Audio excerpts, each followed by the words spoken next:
पुन्हा एकदा अनिल परब सदानंद कदम बनवाबनवी करतायत की काय? तोडकाम अत्यंत धीमा गतीने आहे.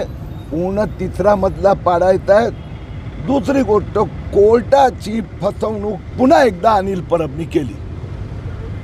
प्रत्यक्ष बांधकाम जे आहे 500 स्क्वेअर मीटरचं, कागदावर परमिशन 500 स्क्वेअर मीटर तळमजला व पहिला मजला, परंतु गेले 6 वर्ष, आधी 3 वर्ष अनिल परब आणि नंतर 3-4 वर्ष सदानंद कदम घरपट्टी भरतात. आता पोलीस जिल्हाधिकारी कार्यालयातले अधिकारी जे मीटिंग झाली त्यात ते स्पष्ट झालं की अनिल परब घरपट्टी 40,000 स्क्वेअर फूट बांधकाम वर भरत आहे.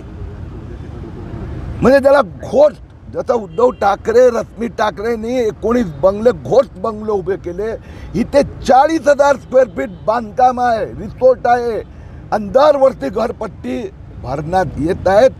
पोलीस त्या इन्व्हेस्टिगेशनमध्ये हे सगळे मुद्दे आता आणावे लागणार.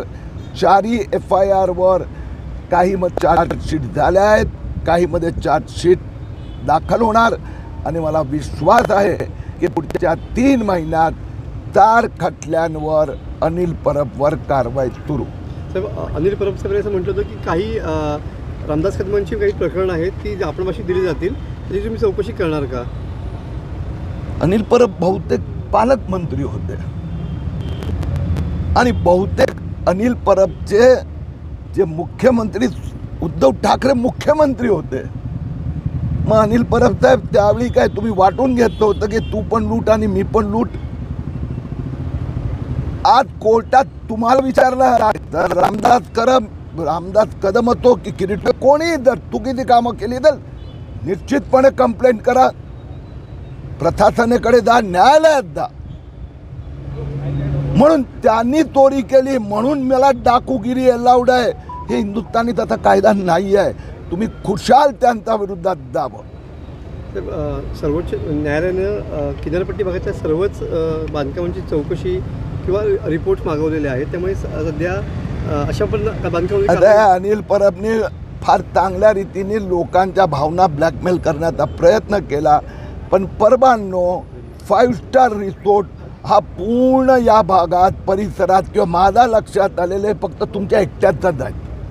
0 to 200 मीटर नो डेव्हलपमेंट झोनमध्ये 5 स्टार रिसोर्ट, 40,000 स्क्वेअर फीटचा रिसोर्ट अनिल परबला बांधायचा होता. हा तो फक्त 15,000 स्क्वेअर फीट झाला. परमिशन घरपट्टी 6 वर्ष 40,000 स्क्वेअर फूटवर भरतायत. म्हणून हा फक्त अनिल परबांचाच आहे.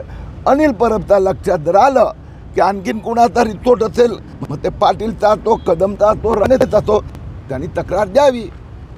न्यायालयात सरकारी वकिलांनी अनेक वेळा सांगितलं इनके पास होगा तो दे देना कंप्लेंट, आणि एक पण कंप्लेंट दिली नाही. कारण की दुसरी कंप्लेंट पण त्यांची स्वतःचीच असेल की 40,000, आणि तिसरी कंप्लेंट उद्धव ठाकरेचा 19 बंगलोची त्यांना करावी लागणार.